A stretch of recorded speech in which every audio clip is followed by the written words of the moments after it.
안녕하세요. 저는 결혼한 지 이제 3년 된 30대 여성입니다. 며느리 도리를 요구하는 시모와 남편 때문에 고생하다 화끈하게 끝내버린 제 이야기를 해볼까 합니다.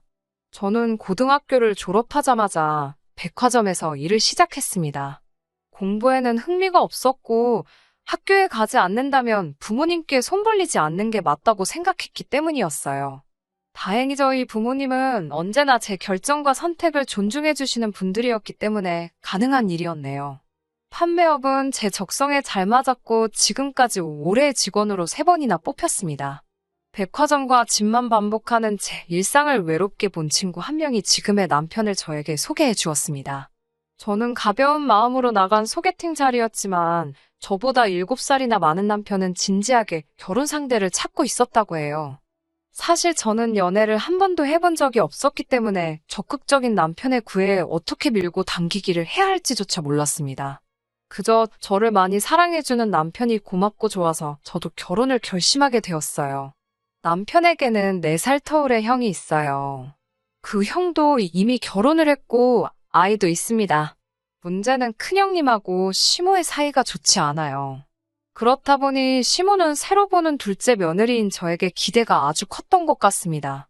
저에게 첫째, 걔는 며느리 도리 같은 건 모른다면서 넌 다르지 않냐고 은근히 저를 압박하더라고요. 하루는 결혼식을 올리고 얼마 지나지 않아 시모에게 전화가 왔습니다.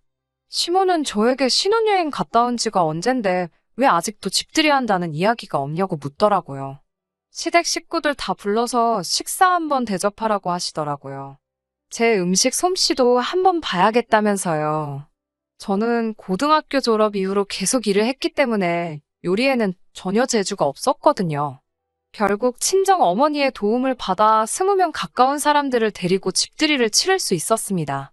하지만 이건 하나의 예일 뿐이고 그 외에도 사사건건 시모가 며느리 도리를 운운하여 저를 곤란하게 만든 경우가 많았습니다. 결혼 후 처음에는 일주일에 한 번씩 전화를 드렸는데요. 저도 살가운 성격이 아니고 친정에도 그보다 더 전화를 안 하는데도 시댁엔 나름 노력한 거였어요. 하지만 시모는 저에게 전화를 자주 하지 않는다며 늘 불만 섞인 목소리를 내시더라고요. 통화 내용도 늘 남편 뭐 해먹었냐, 집안일은 똑바로 했냐, 외간 남자랑 말 섞지 마라 등 말도 안 되는 잔소리뿐이었고요. 정작 저에 대한 이야기는 안중에도 없으셨습니다. 그렇다 보니 저도 점점 전화가 하기 싫어졌고 그러다 보니 전화하는 주기도 더 길어지게 되었고요. 그러면 또 그걸 가지고 딸 같은 며느리를 보고 싶었는데 제가 곁을 안 준다거나 며느리가 아니라 상전이라며 친척들에게 제 흉을 보시더라고요. 한마디로 아주 저를 나쁜 사람으로 만들어 놓는 거죠. 보다 못한 친척들이 저를 훈계하러 전화를 해오기도 하고 또 어떤 친척들은 슬쩍슬쩍 시모가 어떻게 제 욕을 했는지 전해주기도 했어요. 또 한 번은 결혼하고 2년쯤 지났을 때 시모가 서울에 올 일이 있다며 갑자기 저희 집에 오신 적이 있었습니다. 그 전에도 그렇게 갑자기 오시는 경우가 몇 번 있었기에 크게 놀라지는 않았어요. 늘 하던 대로 식사 준비를 하고 식사하시라 하니 대뜸 어디 며느리가 차려주는 생일상 받아보자 하는 겁니다. 저는 너무 당황했어요. 그 다음 주가 시모의 생신인 건 알고 있었지만 이미 외식하기로 다 이야기가 된 상황이었거든요. 설마 시모가 볼 일이 있다는 핑계로 생일상을 받으러 저희 집에 직접 오실 줄은 생각도 못했기에 미역국 같은 건 준비하지도 못했거든요.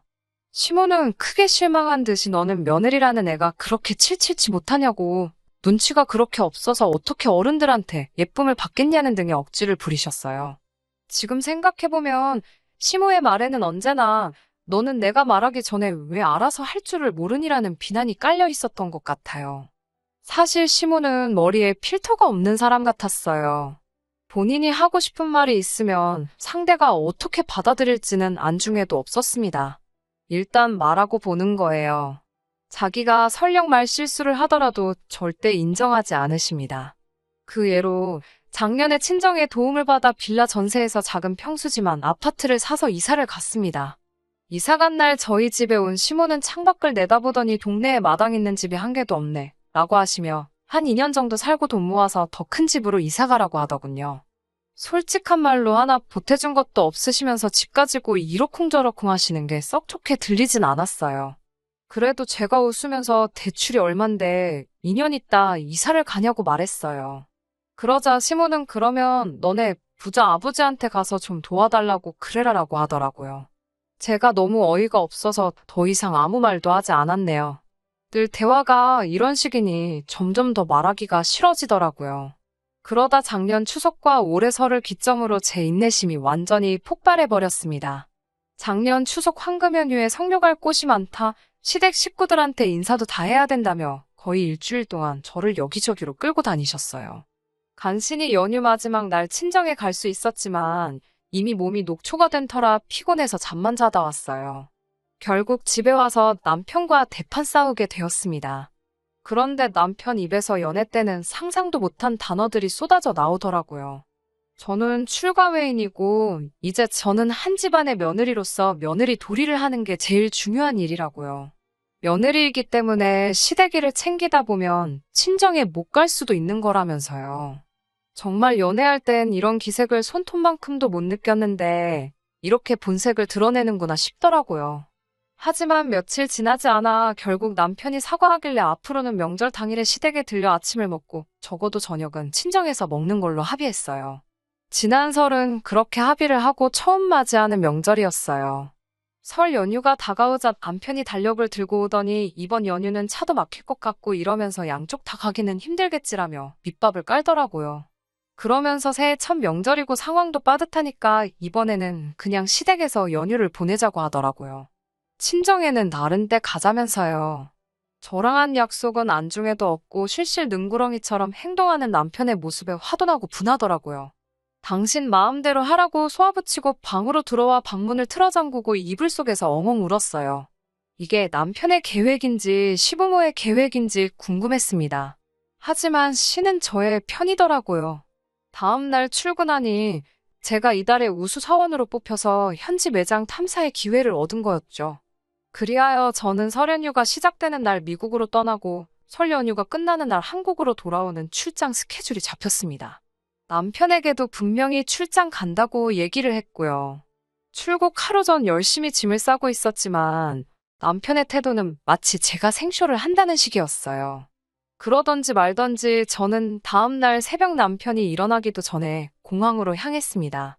출국 직전에 누가 봐도 인천공항이구나 싶은 배경으로 인증사진 찍고 비행기 티켓도 찍어서 보냈습니다. 그제야 남편은 제가 연기를 한 게 아니라는 걸 알았는지 전화가 오고 난리가 났더라고요. 저는 그냥 전화를 꺼버렸습니다. 어차피 비행기 안에서는 핸드폰이 터지지도 않으니깐요.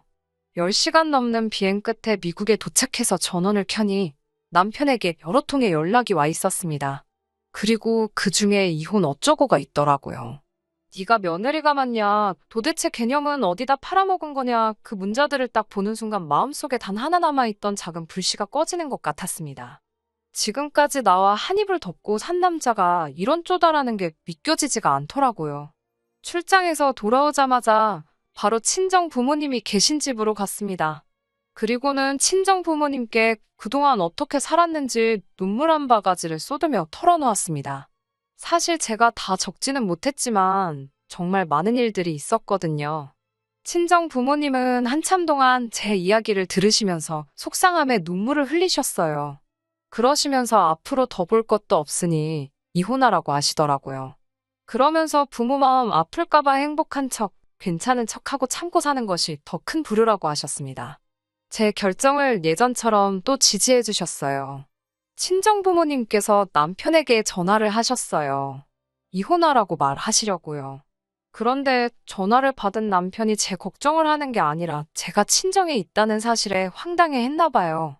게다가 막상 장인 장모까지 나서서 이혼하라고 하니 본인 남편은 억울해 죽으려고 하더라고요.